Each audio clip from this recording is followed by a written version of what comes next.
flows indicating? What has been the mapping like? Let's take it across to Pankaj and find out what that data is throwing up. Pankaj? Well, thanks for that, Aisha and Nikunj. If you just look at the flows and, in terms of what we're trying to highlight. So back in 2013, when it was taper tantrums, the yields went up, but along with that, even the flows started to correct quite a bit. But this time around, in emerging markets, you're seeing inflows. Of course, this is not the case in India.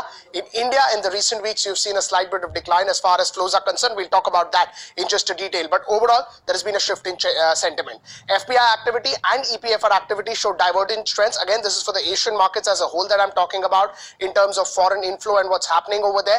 Withdrawals are quite visible from markets like Taiwan and India and some of the other frontier market. But names like China, names like Brazil, names like Russia have seen some fantastic inflows which have come in the emerging market space. So overall, the inflow has been on the higher side in the emerging market space. Continuous outflow from India, Thailand, Asia, and Thailand and Indonesia. These are the other two markets where you're seeing outflows coming in. We'll divert this data into both quarter as well as what's happening in YTD. Those so far, that will give you a better sense of what's happening in this flows. China, however, has seen multiple inflows coming in. More than $11 billion have come into China just in this quarter so far, which is the month of April and the 7-8 days of May that we are talking about. So within Asia, they have seen quite a high amount of inflows. Inflows skewed towards smaller emerging markets, ex-China. So most of the commodity producing nations are actually seeing much larger flows, and that's essentially what's happening. Overall, one of the key things that brokers are highlighting is that the GM allocation to India has come down to 9.5% from 10.2. This is at the start of 2018 or end of 2017. It was 10.2,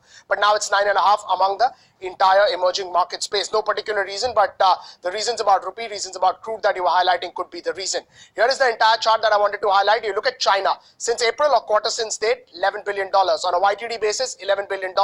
In terms of India, $1 billion in terms of outflow is what you've seen so far. Indonesia, 1 billion, but 1 billion for Indonesia is much larger than 1 billion for India. Thailand, close to about 0.9 billion. Philippines, close to 0.18 billion. So overall, across Asia, you've seen outflows happening in names like India, Thailand, Indonesia, key losers in this, but China has seen inflows of close to $11 billion. Pankaj, thanks a lot for that. Manish Gunmani joins us, represents Reliance Mutual Funds. Manish, fantastic to have you back.